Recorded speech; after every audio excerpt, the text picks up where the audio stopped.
اعوذ باللہ من الشیطان الرجیم بسم اللہ الرحمن الرحیم۔ آج آپ کے سامنے دعائے قنوت جو وتر میں پڑھی جاتی ہے، 3 رکعت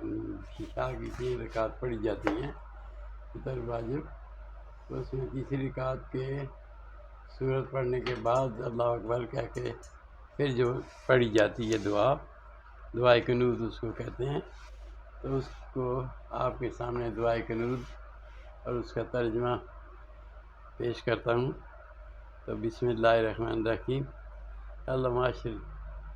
بسم اللہ الرحمن الرحیم اللہم انا نستعینک، اے اللہ ہم تجھی سے مدد مانگتے ہیں۔ اللہم انا، اے اللہ، انا بے شک ہم نستعینک تجھی سے مدد مانگتے ہیں، ونستغفرک اور تجھ سے ہی بخشش مانگتے ہیں، ونؤمن بک اور تجھ پر ایمان رکھتے ہیں، ونتوکل علیک اور تجھی پر توکل کرتے ہیں، ونثنی علیک الخیر اور تیری اچھی ثنا بیان کرتے ہیں اور تیری تعریف بیان کرتے ہیں، ونثنی علیک الخیر اور تیری تعریف اچھی تعریف بیان کرتے ہیں، ونشکرک اور تیرا شکر کرتے ہیں، ولا نکفرک اور تیرا کفر نہیں کرتے، ونخلع اور پھر ہم علیحدہ ہو جاتے ہیں، الگ کرتے ہیں، ونترک اور پھر چھوڑ دیتے ہیں، میں یفجرک جو تیری نافرمانی کرے اس سے علیحدہ ہو جاتے ہیں، ونخلع ونترک من یفجرک اور چھوڑ دیتے ہیں اس جگہ کو، ونترک چھوڑ دیتے ہیں من یفجرک تو جو تیری نافرمانی کرے۔ اللہم ایاک نعبد، اے اللہ ہم تیری عبادت کرتے ہیں، فلک نصلی اور تیرے لیے ہی نماز پڑھتے ہیں، ونسجد اور تیری طرف دوڑتے ہیں، سجدہ کرتے ہیں، فلک نصلی اور تیرے لیے نماز پڑھتے ہیں، ونسجد اور پھر تجھے ہی سجدہ کرتے ہیں، والیک نسعی اور تیری طرف دوڑتے ہیں، ونعبد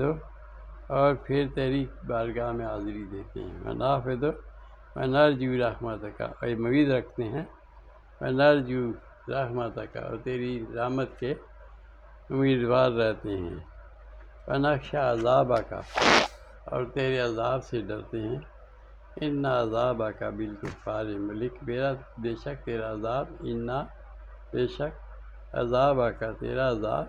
بالکفار ملک کافروں کو ہی ملے گا۔ تو یہ دعا ہے، دعائے قنوت اس کو کہتے ہیں، وتروں کے بعد تیسری رکعت کے بعد پڑھی جاتی ہے۔ تیسری رکعت میں سورت پڑھنے کے بعد اللہ اکبر کہہ کے پھر ہاتھ باندھ کے پھر یہ پڑھتے ہیں دعائے قنوت۔ تو یہ دعائے قنوت یہ اچھی دعا ہے، اس میں اللہ تعالیٰ سے ہم کیا مانگتے ہیں، اس پر توکل کرتے ہیں، اس کا شکر کرتے ہیں، اس کی نافرمانی نہیں کرتے اور اسی کو سجدہ کرتے ہیں، اسی سے امید رکھتے ہیں۔ تو اللہ تعالیٰ ہمیں توفیق دے ان سب باتوں کی سمجھنے کی، کہ جو بھی ہم عمل کریں اس کو سمجھنے، اس کے ساتھ ساتھ اس کو سمجھنے کی بھی کوشش کریں۔